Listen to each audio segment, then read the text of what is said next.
Most High, once again, Lord Yahweh, Ba'ashem, Yahweh Shai. I saw praise to the Most High God in the name of His only begotten Son, who the world ignorantly calls Jesus Christ. Since I got a whole lot of time out here today, I'm going to a lesson I've been meaning to go into for a long period of time. Give me 1 Corinthians chapter 11. 1 Corinthians chapter 11. Who got the Zondervan? Who got the Zondervan, man? Who has the Zondervan Compact Bible Dictionary? Get it. Somebody find that, man. Cause we're gonna go into that today, man. People don't know the Bible, bro. Just keep it here. We're gonna come back to it, man. Give me ye err not knowing the scriptures. Give me that. What else do I want? Give me second Peter's. I don't want you to say where yet, but give me 2 Peter's chapter 3. We're talking about them wrestling with Paul's. Because there's a great lie going on in Israel right now, especially on the comment sections on our YouTube channel and many others. I'm not gonna say it just ours, but many others too. People saying, "Oh, y'all brothers can't be bringing the word out with y'all head covered. Y'all got your head covered, man. I was this close to joining y'all camp, but y'all got y'all's head covered, man." Y'all niggas, first of all, y'all niggas don't know the scriptures, bro. Paul, they say y'all in sin. Y'all say y'all are in sin because y'all have y'all's head covered, even though in the law we have mitres, bro. In the law, the priests had mitres they wore in the head. The Levites, the Levites. They had mitres they wore in the midst of the Most High God, bro. What's up? What's going on? That they wore in the midst of the Most High God, man. But did that disgrace the Most High God? No. Because the Most High God commanded it. So you can't just keep... Matter of fact, let's just go into this, right? This is Matthew 22 and 29. Jesus answered and said unto them, Ye do err, not knowing the scriptures. What? Not knowing they err not knowing the scriptures, man. And that's the problem with our people. Israel likes to just try to strain it and gnat at every little thing, man. But they don't know the scriptures. They don't know the measuring stick. Give me Isaiah 8, verse 20. What you got? No, just get this for me. There's a measuring stick. There's a measuring stick of how we should read the Bible, man. Get this. Isaiah 8 and 20. To the law and to the testimony. To the law and to the testimony. That's giving you the two articles of the Bible. That's the measuring stick for the whole Bible. If they speak not according to this word, it is because there is no light in them. And they shall pass. No, that's it on that, man. If you don't speak according to the law and to the testimony, which is the law and the prophets, there's no law, there's no light in you, man. There's no wisdom in you. So it's giving you the measuring stick of how you should read the Bible, man. But people like to make all these what I want to say? What's the word, man? I'm gonna go back to it before, man. You're straining at a goddamn gnat, bro. That's what it is, man. You're straining at a gnat and you don't understand what the scriptures are talking about. Now you give me this, right? Go ahead. This is the book of 2 Peter chapter 3, starting from verse 15. It says, "On account that the long suffering of the Lord is salvation, even as our beloved brother Paul, also according to the wisdom given unto him, has written unto you." So Paul has written some epistles. Go ahead. As also in all his epistles, speaking in them of things in which are some things hard to be understood. What? Hard to be understood. They're hard to be understood. So you have to have a good, deep understanding of the Bible to understand what Paul's talking about. Now, people 2 weeks into the truth don't know what the hell they're talking about. Trying to say, "Oh, y'all teaching when I was head covered. That's a good video. The edification is good, but y'all got y'all's head covered, so I can't watch y'all, man." That doesn't make any sense, bro. That's dumb. Go ahead. Which they that are unlearned. They're what? Unlearned. They're unlearned in the scriptures because they'll turn around and say y'all are in sin because y'all have y'all's head covered. Go ahead. And unstable rest as they do also the other scriptures unto their own destruction. They wrestle to their own destruction, man. Because y'all don't have a good and clear understanding of the scriptures, man. Y'all don't have the breakdowns of the scriptures. Hell, y'all don't understand how to read the Bible, bro. And the thing about it is, y'all come into the truth and talk about, precept upon precept. But y'all don't look at precept upon precept in context, man. Context of what's going on. So let's jump in. Yeah, they really don't even know what a precept. What's a? They say, yeah. What Paul said is a precept. First of all, a precept is a law. Everything about a precept is a law. Now let's cut one more thing. Oh no, you got this. This is 1 Corinthians chapter 1 and 13. Is Christ divided? Was Paul crucified for you? Was Paul crucified for you? Paul died for your sins. Go ahead. Or were ye baptized in the name of Paul?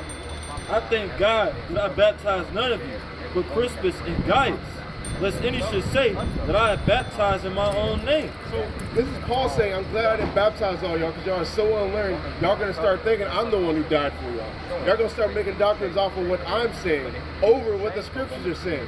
Paul didn't die for you. Christ died for you. He set the measuring stick of what you should build doctrines off of. What he said according to the law and to the prophets, man. So let's go into this, right? This is the book of 1 Corinthians, chapter 11. Start from verse 3. But I will have you know that the head of every... Start at verse 2. 2 Corinthians 11 and 2. This is why somebody said this on our comment board. They said, "Why y'all teaching with y'all's heads covered?" I said, "Are we in the church of Corinth?" They said, "Oh, that don't matter."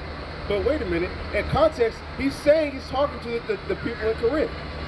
Now, go to verse 1, chapter 1, verse 1, and we're gonna jump back to 2. We're gonna prove that. Book of Corinthians, chapter 1, verse 1.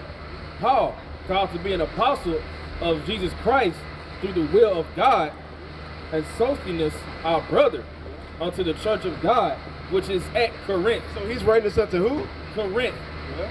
And to them that are sanctified in Hamashiach Yahushua, called to be saints, with all that in every place call upon the name of Hamashiach Yahushua.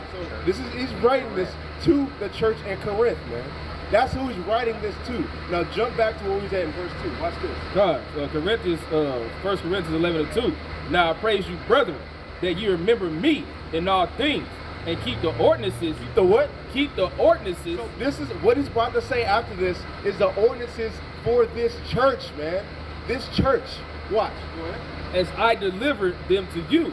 But I will have you know that the head of every man is Christ, and the head of every woman is the man, and the head of Christ is God.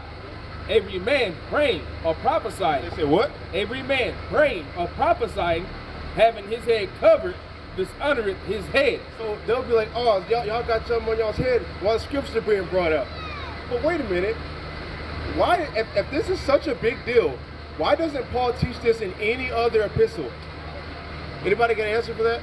Why doesn't Paul teach this in any other epistle if it's such a big deal that you have something on top of your head when the scriptures are coming out? Even though it doesn't even, because they'll also say that, oh, when the scriptures come out, you got to take something off your head. It doesn't even say that. It says if you're praying or prophesying. Now let's see the cultural context behind this. Who's got the Zondervan? Get that? Yeah, head cover. It's page 118, right? Let's see what that says. Let's see what that says, man. Page 118.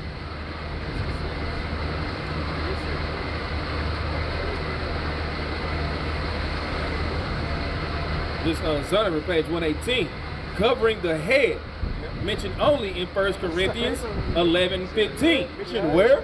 Only. Only. The only time this is in the Bible is in 1 Corinthians. In 1 Corinthians 11:15.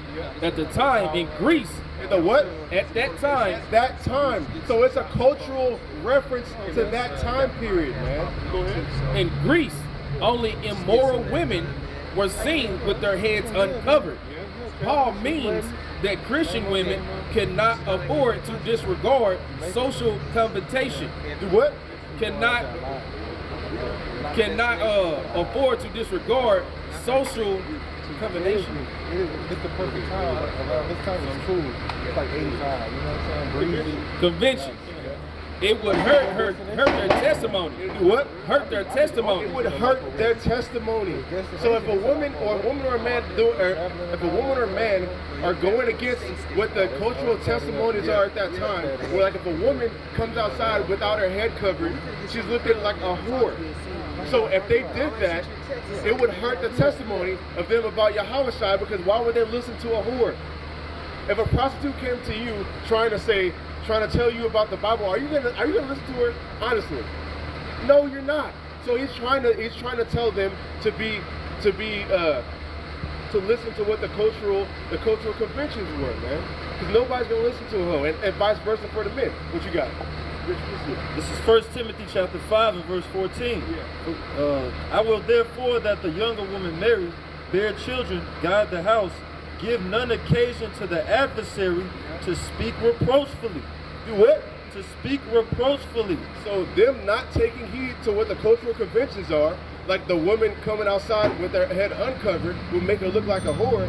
They don't want to give occasion for the adversary to speak against the movement. That's how you will bring Yahushua to an open shame, man. What's that? For some are already turned aside after Satan. What? For some have already turned aside after Satan. They're waiting for you already, man, to make this movement look dumb, man. So in the context of what's going on in 1 Corinthians, he's writing something for that time period. Now jump to, is that it on that definition? It's not relevant? Okay. Jump back to that and jump to verse 16, right? The book of 1 Corinthians, chapter 11 and verse 16.